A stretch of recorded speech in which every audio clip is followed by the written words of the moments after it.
No dia 28 de julho de 2024, Nicolás Maduro foi reeleito presidente da Venezuela. As eleições estão sendo questionadas quanto à sua lisura. Agora, será que isso pode impactar aqui no Brasil, nas nossas eleições municipais? Eu recebo hoje no Visão da Política Eliton Marinho, advogado e também comentarista político. Seja muito bem-vindo ao Visão da Política. Obrigada por ter aceito o nosso convite para a gente falar desse tema um tanto polêmico. Muito obrigado a você, Mona Lisa, a todos os nossos telespectadores do programa Visão da Política. E para mim é uma honra muito grande poder estar aqui tendo a oportunidade de expressar a nossa visão e o entendimento que nós temos sobre um tema tão delicado como é esse. Bom, a eleição na Venezuela envolve muitos problemas e também algumas questões de legitimidade. Como você acredita que toda essa questão pode impactar aqui no nosso país, ainda falando de um cenário geral? A partir do momento que nós conseguimos entender que hoje no nosso mundo tudo é ligado, nós podemos entender que as eleições na Venezuela, um país vizinho ao Brasil, tem todas as condições de influenciar as nossas eleições aqui no Brasil. Para isso, nós precisaríamos explicar a seguinte situação. Nós agora, no início de outubro, teremos as eleições municipais no Brasil, onde nós vamos eleger prefeitos e vereadores. Nas cidades maiores, onde comporta segundo turno, um pouco mais para frente, vai ter o segundo turno. O que acontece com isso? As pessoas têm que entender que, além de termos as eleições municipais, onde nós vamos eleger nossos prefeitos e nossos representantes na Câmara Municipal, as eleições para presidente da República, para senador, para deputado federal e estadual, que nós vamos ter daqui 2 anos, elas iniciam agora. Porque toda a base que vai dar fundamento, que vai dar solidez, capilaridade para nomes que vão ser lançados para concorrer à presidência da República, ou até mesmo quem está na presidência da República, ter todo um conjunto de cidades e regiões para ele poder ir para a reeleição, que é o caso do presidente Lula, depende dessa eleição agora. No Brasil, nós somos 5.670 praticamente, quase 5.700 municípios. E esses municípios é onde nós temos os prefeitos que falam com a população mais diretamente, os vereadores que têm as suas bases nos bairros, nas associações, nos colegiados, na região que ele representa ali na cidade. E esses são os representantes políticos que falam mais perto do povo. Então, se alguém quer ser presidente da República daqui 2 anos, se eu sou presidente, no caso, se o presidente Lula quer ir para a reeleição daqui 2 anos, ele precisa do número maior de municípios e municípios de influência, capitais, cidades estratégicas e um número grande de municípios.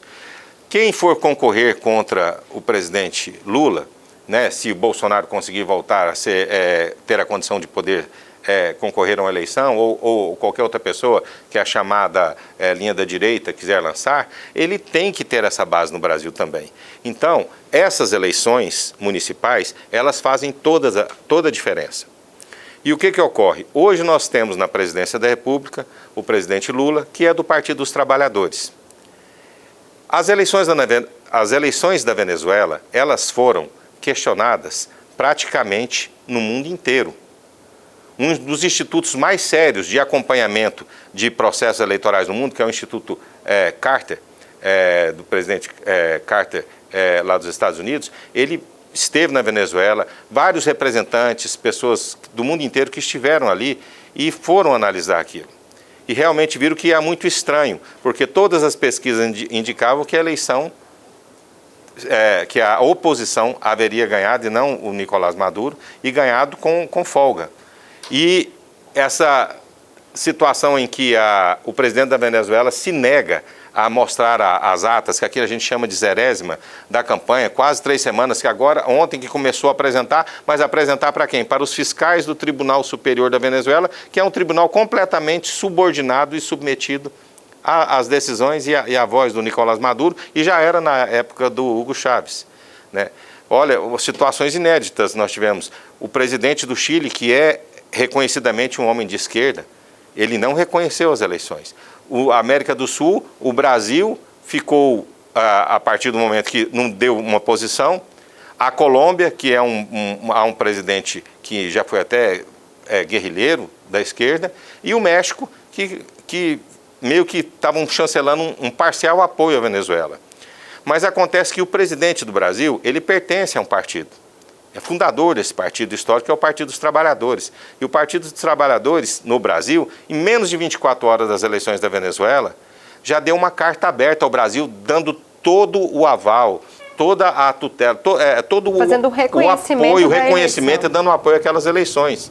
E situações que vieram depois dessas eleições, mais de 14 pessoas mortas, mais de 2.000 pessoas presas, inimigos ou adversários políticos de Nicolás Maduro sendo retirados da sua casa à custa de pancadas, sendo presos, impedidos de ter defesa, impedidos de ter acesso ao advogado. O que está acontecendo na Venezuela, e isso é reconhecido pela maioria, vamos falar assim, democrática do mundo, é implantação, imposição e continuidade de uma ditadura.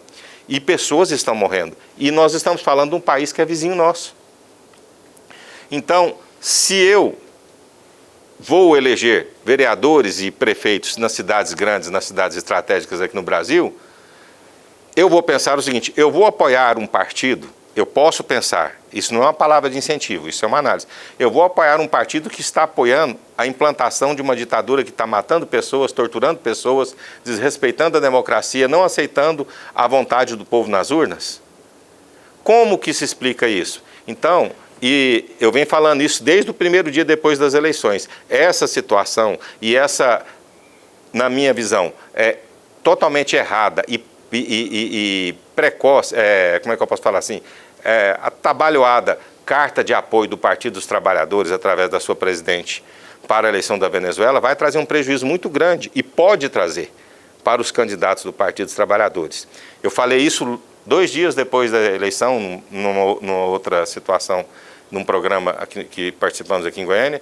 E o que acontece? Na semana passada, o jornalista muito reconhecido da Globo News, Camarote, ele mesmo falou, o Lula, quando ele deu uma declaração oficial semana passada, que eu acho que também foi outra coisa totalmente errada, vamos falar assim, estrategicamente errada, o Camarote falou que fontes do próprio Palácio do Planalto confirmaram para ele que lá eles fizeram pesquisas no Brasil todo e que os candidatos do partido do presidente da República estavam caindo vertiginosamente por causa desse problema da Venezuela. Entrando já nessa declaração do Lula, ele fez 2 declarações, na verdade.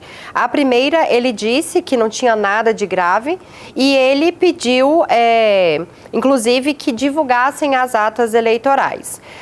18 dias depois da eleição, o Lula já disse, isso após as pesquisas indicarem que os candidatos dele estavam com um percentual abaixo, né, em relação caindo, né, em relação ao voto do eleitor. Ele já disse que não reconhece ainda, e esse ainda é importante ser frisado. Então, você acredita que essa segunda declaração, 18 dias após a eleição na Venezuela, já foi pensando nos potenciais, nos candidatos aqui que estão sendo apoiados por ele? Com toda certeza. Devemos lembrar que nesse intervalo também houve uma ligação do presidente Biden convocando o presidente Lula, onde eles passaram algum tempo extremamente considerável. Nós sabemos que existe uma questão de pressão internacional aqui e a conversa com o presidente Lula do Biden foi muito séria para ele não se precipitar em dar apoio. E veja bem, o presidente Lula dá uma declaração que não reconhece ainda.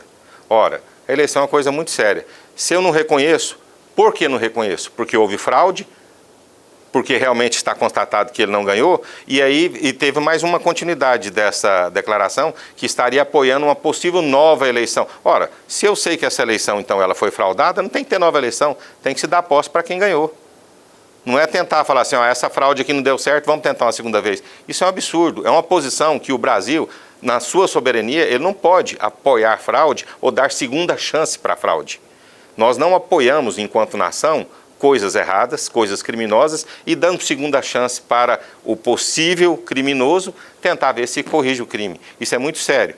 Quanto à questão de falar que não houve nada grave, também é uma questão infeliz. Isso o mundo inteiro está sabendo. São quase 2.000 pessoas, Mona Lisa, presas. Ontem mesmo, não sei se ontem ou antes de ontem, o presidente Maduro teve assim, o absurdo de fazer uma declaração pública para o país anunciando um aplicativo de celular onde você pode dedurar o seu vizinho se ele não concorda e se ele acha que as eleições foram fraudadas. Você vai no aplicativo e fala, eu conheço o Wellington que trabalha em tal lugar, eu conheço a Mona Lisa que trabalha em tal lugar, e ele não concorda, ele está achando que aqui houve uma fraude. E aí o presidente Maduro manda a polícia bolivariana dele lá e te prender. Quer dizer, é o aplicativo do dedo duro e ainda assim prender pessoas sem ter comprovação daquilo. Quer dizer, se eu não gosto de uma pessoa por algum motivo, né?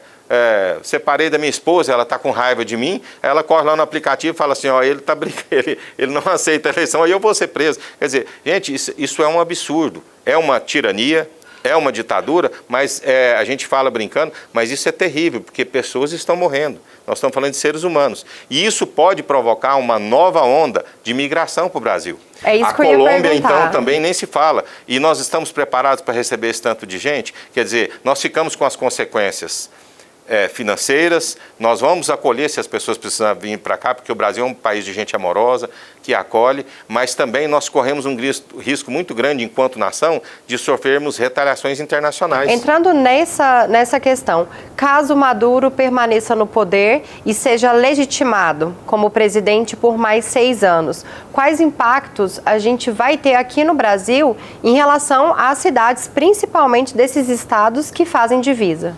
É muito grande, que começar essa questão de prender, como o Maduro falou que vai prender, porque vai ter um banho de sangue e esse tipo de perseguição, a única solução que algumas pessoas vão ter é fugir do país. E as fronteiras que eles têm para fugir mais tradicionais é a Colômbia ou o Brasil. Isso traz encargos, mas são consequências muito graves. Outra situação que o presidente Lula falou que eu considero muito feliz, falou assim, não, vai ter uma nova eleição, mas, ou seja, já querendo empurrar para depois do período eleitoral aqui do Brasil, para que aí a gente não se discute. E quem for, possivelmente, num debate político, o candidato do Partido dos Trabalhadores, que for questionado sobre isso, fala, não, o nosso presidente já falou que não reconhece ainda. Não, isso é apenas uma jogada política de vamos jogar para frente porque está dando um estrago aqui. Então, assim, nada contra o Partido dos Trabalhadores, nada contra o presidente Lula. A minha análise é uma forma coloquial. Eu não sou um cientista político, não sou um professor dessa área, então eu não tenho também a obrigação de me reter a questões técnicas. Eu estou falando como cidadão, mas há uma situação que pode gerar nas pessoas grande temor, porque se determinado partido ele está dando carta branca para assassinato, prisão, tirania, tortura aqui num país vizinho, qual a garantia que eu tenho que da agora e daqui 2 anos eles não vão querer implantar a mesma coisa aqui no Brasil? E isso sim, e não é porque eu estou falando, isso foi repercutido nas pesquisas, né? Foi anunciado já numa grande rede, talvez a maior rede de comunicação do Brasil. As pesquisas que foram feitas internas encomendadas pelo Palácio mostrou que os candidatos nas cidades estratégicas, nas grandes cidades, estavam todos caindo. E isso repercute, porque um partido que vai fazer menos prefeitos, ter menos vereadores eleitos, ele vai ter menos força para poder estar disputando o pleito daqui a 2 anos. Em relação aos debates que esses candidatos estão participando, a gente tem um problema que é nacionalizar as eleições municipais, trazer para o debate temas nacionais e deixando um pouco de lado os temas do dia a dia de cada cidade, de cada município, aqueles problemas recorrentes. Guilherme Boulos, um dos candidatos à Prefeitura de São Paulo, que é apoiado pelo presidente Lula, pelo menos até o momento, ele foi questionado em alguns debates e também em entrevistas que ele deu para algumas redes de televisão em relação à eleição da Venezuela, porque a última que a gente teve, ele disse que tinha sido eleições limpas. O que ele vem reforçando é que ele falou da anterior e não desta agora, e que o debate precisa se ater às questões municipais das cidades. Esse seria mais um assunto de fora, digamos assim, agora um assunto internacional, para esses candidatos fugirem, digamos assim, dos debates, dos assuntos cotidianos? Sim, para quem quer fugir, sim, mas a população do Brasil, ela já está relativamente politizada e nós sabemos que não tem como fugir. Como eu falei bem no começo aqui, Mona Lisa, está tudo unido, está tudo junto. Nós estamos discutindo questão de Venezuela aqui, falando, mas isso está envolvendo Rússia, que colocou armamento nos últimos 20 anos na Venezuela. A Venezuela hoje ela tem 300 mísseis de médio alcance. Tem mais de 500 mísseis terra-ar. É aquele que é usado para derrubar o helicóptero, avião de guerra. Tem a milícia Wagner, da Rússia, aquela que foi lutar lá na Ucrânia, parte dela está na Venezuela. Eles são mercenários, eles são remunerados pelo governo e eles fazem a segurança pessoal do presidente Maduro e estratégica. O exército revolucionário iraniano está dentro da Venezuela. A gente não está falando de uma brincadeira. Isso há interesse dos Estados Unidos, preocupado com a influência desse tipo de situação. Por que a Rússia mandou o maior navio nuclear do mundo fazer exercício de guerras a menos de um mês da eleição da Venezuela na costa de Cuba e chegando ao Mar do Caribe nas costas da Venezuela? O maior submarino nuclear do mundo fazer exercício de guerra. Por que nós temos isso? Porque há um interesse internacional, está tudo muito ligado. Né? Por que o presidente Biden ligou imediatamente o presidente Lula e exigiu uma reunião com ele? E por que o presidente Biden não ligou, por exemplo, o presidente do Paraguai, o presidente da Guiana? E nós sabemos também que na Venezuela tem esse interesse do Maduro de tomar parte da Guiana. Então, assim, nós, infelizmente, estamos numa situação que, se for apoiada e isso perpetrar, nós podemos ter o desencadear de uma guerra no Cone Sul, na América do Sul, que você é muito nova, que as guerras das Malvinas, eu era uma criança, 10 anos, mas a guerra das Malvinas que nós tivemos aqui, Argentina contra a Inglaterra, não vai chegar aos pés do que é um potencial de uma guerra dessa. A Venezuela só precisa de 2 mísseis. Em 2 usinas hidrelétricas que nós temos na região norte do Brasil, que seria Tucuruí e a Belmonte, eu estou falando isso assim, que Deus nos livre, mas só precisaríamos de 2 atentados em 2 usinas hidrelétricas no norte do Brasil, do Tocantins para cima nós não temos energia.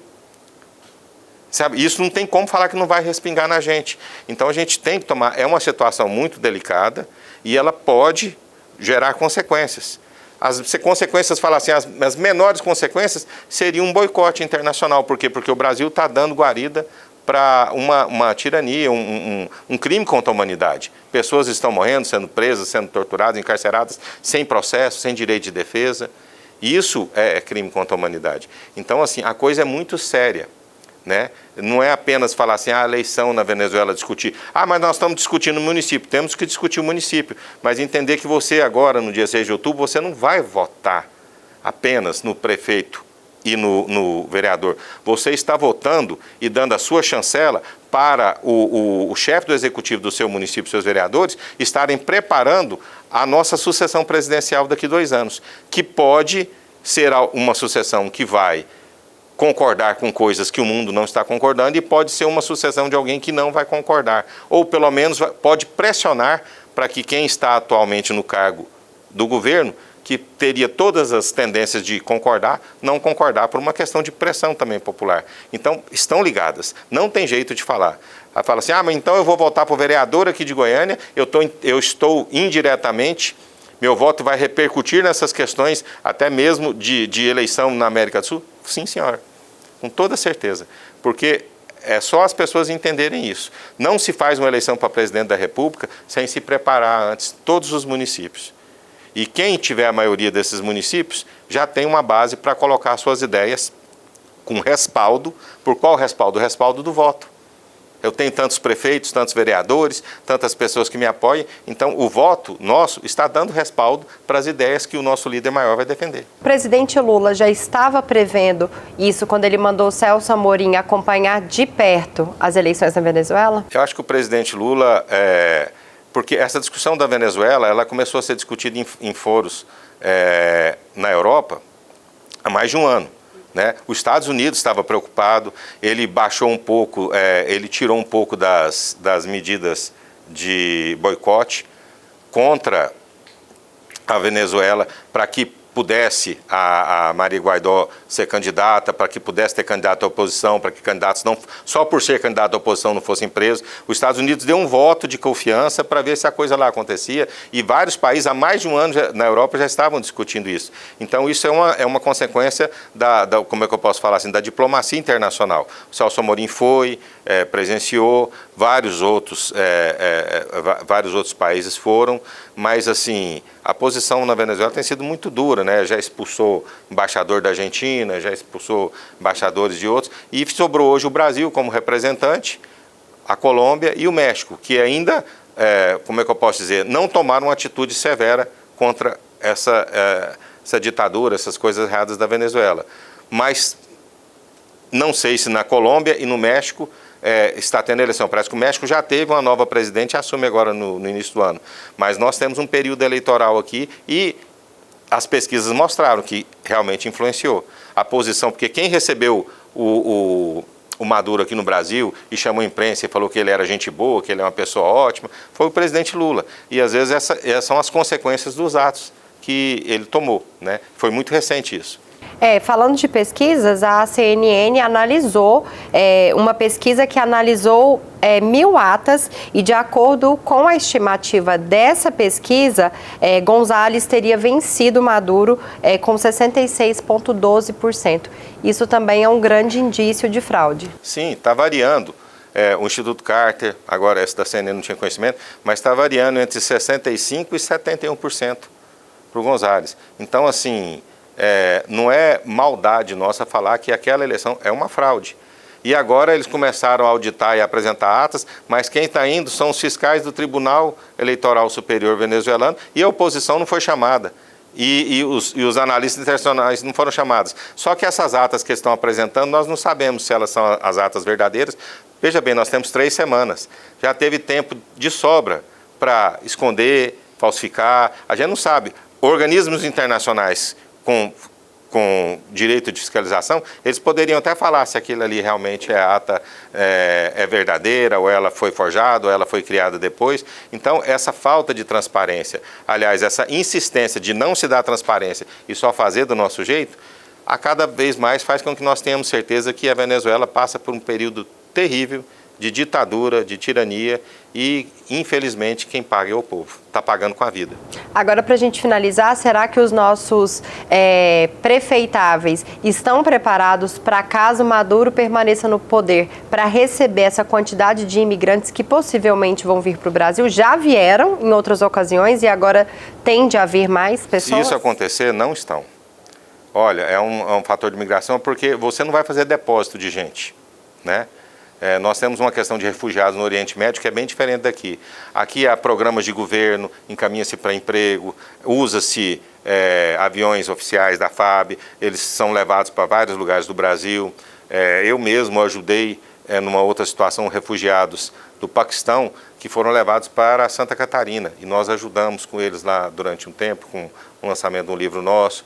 Então, assim, o Brasil tenta colocar eles numa situação de emprego e tudo mais, só que é um número muito grande. As cidades próximas lá, elas não têm como comportar isso, mas evidentemente os que vêm migrando, eles só entram para o Brasil, mas eles não querem ficar lá em Roraima. Eles querem ir para São Paulo, querem ir para o Rio, querem ir para Curitiba, querem vir para Goiânia, as cidades que têm uma qualidade de vida, e a gente recebe com amor, mas tem que ver que nós já temos muitos problemas nossos aqui para ter que cuidar das consequências do problema do Maduro, que não foi combatido por um representante nosso que deveria combater. Então, essas situações todas pesam, mas que Deus abençoe que isso não aconteça. Nós não estamos aqui para ser o profeta do caos, não é isso. Mas também a gente não pode ser leviano ao ponto de não falar as situações, porque não é uma novidade. Nós já tivemos uma onda de imigração da Venezuela para cá, muito triste, e agora com esse número de perseguições, e agora com essa questão de você poder lá ser denunciado pelo aplicativo, por uma pessoa que chega e fala que você não gosta do governo e a polícia vai lá te prender de noite, quem é que tem paz para viver num país como esse? É muito triste. É muito triste. Então a gente continua acompanhando, né, como vai funcionar e qual vai ser o final dessa eleição presidencial na Venezuela. Eu agradeço muito a sua presença aqui no Visão da Política de hoje, por ter vindo compartilhar qual é a sua visão de todo esse cenário que a gente está vivendo. Eu agradeço demais e eu gostaria apenas de lembrar você o seguinte: não é um simples ato de votar que você vai fazer. Você está tomando uma ação e ações têm consequências. O seu voto tem poder. O seu voto tem poder de pressionar. Inclusive, antes de votar, você tem o poder de pressionar as pessoas que você quer votar, que elas façam compromissos e tenham compromissos e firmados com você, eleitor, de que uma vez eleita, ela não vai tomar uma postura que possa trazer consequências amanhã terríveis e que podem chegar em proporções inimagináveis. Então, vamos aproveitar esse período pré-eleição, questione os seus candidatos, questione o seu candidato a prefeito, questione o seu candidato a vereador, ele vai na porta da sua casa pedir voto, por que não conversar com ele uns 5 minutos? Então, isso é importante, gente. Não é apenas, vou votar para prefeito e vereador. Como eu disse, tudo está ligado, né? Seria aquela teoria do efeito borboleta, né? Borboleta bate a asa aqui, mas infelizmente tudo está ligado. Economia, política, regimes de governo, possíveis retaliações, não retaliações. Agora, se você acredita que está tudo certo também, é direito seu. Não estou aqui para te julgar. Eu posso pensar diferente, mas se você acredita, você também tem que lutar pelo que você acredita. Nós não estamos aqui para influenciar ninguém. Seja livre, mas tenha esse direito. Questione o seu candidato, fale com ele. Quem sabe nós possamos fazer câmaras municipais e prefeituras que têm compromisso com o município, com você cidadão, mas também que tenha compromisso com o futuro do Brasil, com o futuro de Goiás, porque estamos todos ligados nisso. Muito obrigada. O programa Visão da Política fica por aqui. Eu convido todos vocês para continuar acompanhando a programação da TV Assembleia Legislativa. Até mais!